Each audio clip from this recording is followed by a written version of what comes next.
Okay, let's talk about marketing. The perfect recipe for your podcast success is 50% production and 50% marketing. So if you're putting $100 into your podcast because you've hired out editing, put $100 into marketing. If you're spending 10 hours on production, spend 10 hours on marketing your podcast. When it comes to a financial investment, using some of that money to boost post, paying for ads. If you have enough, hiring a PR firm or a marketing firm. It really does take that 50-50 split to get yourself discovered and get your podcast shown in the world. The really tough thing about podcasting is discoverability.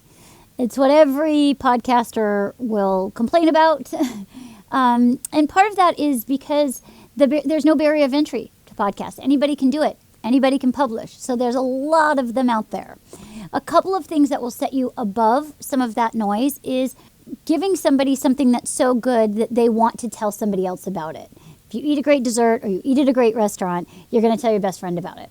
So if it's a good quality podcast with great content, people are going to share it. So social media is your friend, and word of mouth is like your BFF. So rule number 1 in your marketing is make your podcast available where anybody gets their podcast. So these platforms are not competing with one another. You just want to sprinkle it out all over the world. And if you're using a platform like Libsyn, you'll get a good idea of where the bulk of your audience is coming from and know how to kind of feed that a little bit more. So we highly recommend that you do post your podcast on all the social media platforms that are pertinent to your audience. So if you are doing a business podcast, LinkedIn is going to be your best friend. Podcasting is so niche and so personal that you can go to where your audience is. Doing a podcast about apples and I want to talk to farmers. Well, why not find the discussion groups where farmers are and let them know that your podcast is there. Find Facebook areas where they are. Boost posts to that audience on Facebook or Twitter or Instagram. The other way is thinking about, can you get some earned media for what you're doing? Is there some niche-y thing, like maybe you're doing a podcast about apples and it's National Nutrition Month?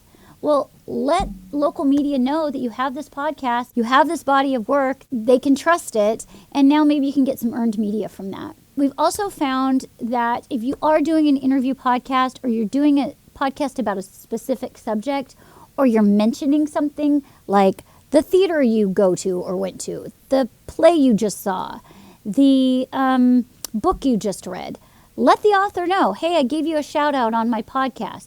After a guest is on your show, send them a nice email with very specific language, a link to the audio that they can share via their social media. So always encouraging that kind of loop back. Being guests on other podcasts is a great way to market your show. You get their audience as well, and you can return that favor by having them be a guest. Live shows are a really great way to market your podcast because when people are there, they're going to be sharing it on social media because that's what people do.